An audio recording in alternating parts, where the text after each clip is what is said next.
Hey everybody, good morning. We're out here in the woods, way up here north. I think we're in Walton County at a hunting lodge. And I'm going to show you today how we're going to wallpaper a vaulted ceiling and the wall in a continuous run of paper. Right here, I'm going to start at this side because we're not going to be chopping off any birds because it has a pattern, so we've thought about it.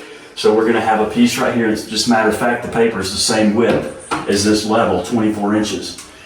So what I wanted to show you is this vaulted ceiling where it connects to the wall. It's got a slope in it. So it's lower here, higher over here, and also higher over here. So it's going to be a challenge to make it match here and here. So we're going to get started on it and see if we can help you out, because this is a little bit wonky, but it's okay. We're going to make it look great. We're back. We got our first piece up. It went really well. Here's our second piece, and I told you about the wonky wall. It's got a curve in it. So what's happening is it's bowing down and it won't allow me to get this straight. But what I'm going to do is I'm going to keep it going on the left side, make sure my pattern matches all well. And I didn't cut this one yet because a skinny piece is not going to lay as good as a big piece. So we'll work on that in a minute. But you see how this is all wrinkled up, because something's got to be done. Well, here's what you do, folks, is you have to cut it. It's not going to match perfectly, but at least the paper will lay flat and it'll match on the wall and it'll also match here. But there's really nothing else you can do other than tear the sheetrock out and redo.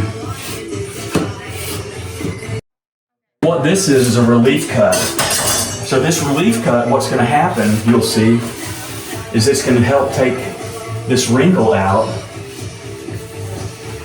and it's going to be that much different. So what I'll do is take this piece and overlap it on top of this piece, and that's about as good as it gets. Okay, we're on piece number 3 here in this bathroom with this beautiful bird paper, and look at how this is all not matching. Well, we had a straight line and then the ceiling curved down like this, and then it's going back up and level again. But what we have to do is cut the paper right in the corner, even this wonky as it is. And invariably, however you say it, almost every time you have a slanted wall and then a straight wall, it's not going to be perfect. It's going to wave. So this is an instructional video to help you know how do I make it match as good as possible. So I'm going to cut it all the way across. So it's going back up now, but that's okay. All right, now I take my piece off and match it. And then I want to show you how I cut it up here. There's really just no other way to do it and make it match.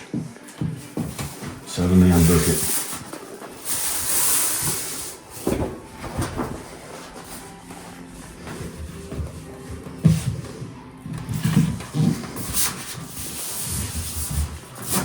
Okay, so hang in there with me. I'm going to cut around one like this. This is the towel bar bracket.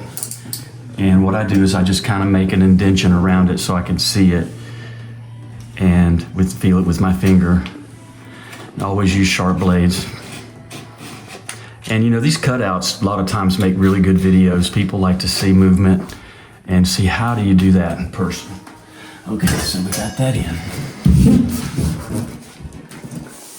So, it's close, but what this tells me is that the difference between where it's straight here and this hump, that it's approximately 3/4 of an inch out, which, really good builder. It's just, that's a hard one. When you come down on a sloped ceiling, a vaulted ceiling to a knee wall, you have this inevitably is going to have some problems. So you see what I did there? I cut what was overlapping. And I'm just going to pull this back so you can see it. So I cut the same the first time and I cut it back again. Sometimes it's maybe better to overlap the ceiling onto the wall. The edge probably looks better.